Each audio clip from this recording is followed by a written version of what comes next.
What I'm finding a lot these days, so like the word trauma is getting used a lot lately. And I mean, yeah, these events, they are traumatic events. And whether or not it was forced or it was something that, it was directly impacted us or indirectly impacted us. It was an experience that happened in our childhood Mhm. that we didn't have an understanding for at the time. And whether we dealt with that properly as we got older is another question, another situation. I mean, how many adults, I mean, we know, but how many adults are out there suffering today because they didn't deal with the trauma that they had in their childhood properly, or they And had that's a the forced trauma situation? thing.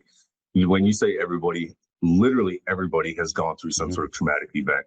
Again, whether it was direct or indirect, Right. but not everybody learned the proper skills of how to deal with them. Not everybody had a healthy guidance system growing up.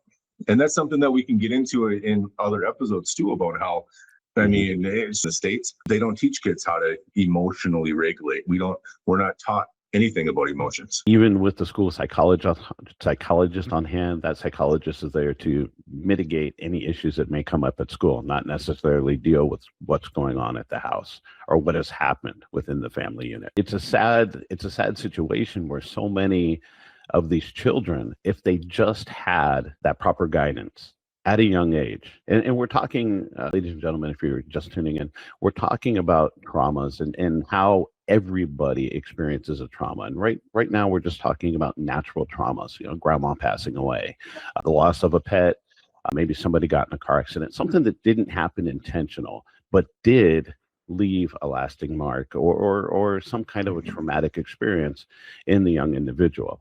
And it's tough when kids say goodbye to grandma for the last time. Well, grandma's not going to be here for next Christmas, or the Fido passed away. Your four-legged friend, and it's like, oh wow, I really miss him. I want another puppy or another dog, and mom and dad aren't ready for another puppy or another dog. And these are things that kids, they don't know how to regulate. Parents don't necessarily take the time and explain to them or console them. And then there's nobody at school, like you said, to help them through or guide them through this.